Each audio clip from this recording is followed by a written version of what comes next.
প্রেগনেন্সির সময় যখন তখন হঠাৎ করে যা খুশি খেতে ইচ্ছে করে। আর আমার সেদিন ভোর রাতে হঠাৎ করে খুব বেশি করে ইলিশ মাছ ভাজা দিয়ে ইলিশ মাছের তেল আর কাঁচা লঙ্কা দিয়ে গরম গরম ধোয়া ওঠা ভাত খেতে ইচ্ছে করছিল। এবার মাঝরাতে কে ইলিশ মাছ নিয়ে আসবে আর কে ইলিশ মাছ ভাজা করবে আর ভাত রান্না করে আমায় দেবে।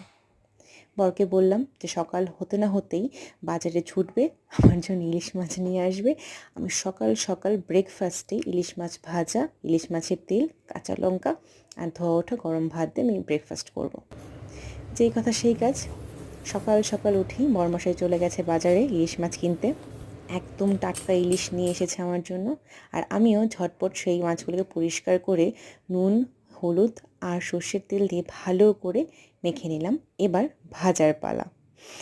ইলিশ মাছের আমার প্রত্যেকটা আইটেমে ভীষণ ভালো লাগে, কিন্তু এই গরম ভাতের সাথে ইলিশ মাছ ভাজা আর তেলের যে একটা কম্বিনেশন, উফ, এটা স্বর্গ।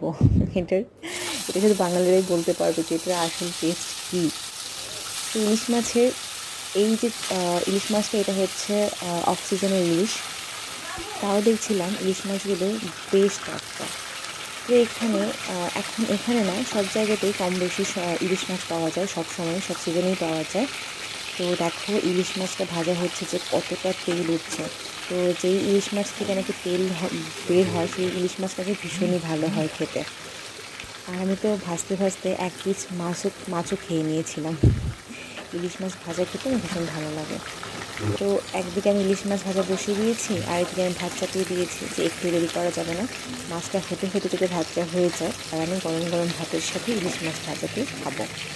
তো এই তো মোটামুটি হয়ে গেছে ইলিশ মাছ ভাজা। বড়মশাই সকাল সকাল ভাত খায় না, তো ওর জন্য আলাদা করে রুটি করতে হয়েছে। আর এই তো নিয়ে নিয়েছি ইলিশ মাছ, ভাত, কাঁচা লঙ্কা আর একটা পেঁয়াজ নিয়েছি।